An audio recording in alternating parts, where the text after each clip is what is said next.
Bila perlu cari guru lagi, cari guru Quran lagi, guru tajwid supados kawasan itu benar-benar sesuai kalian kaidah tajwid yang ada.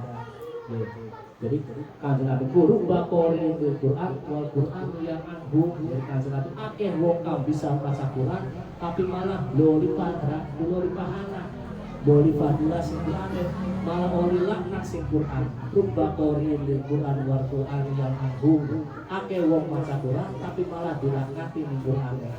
Kenapa? Karena baca Qurannya tidak sesuai kalian tajwid.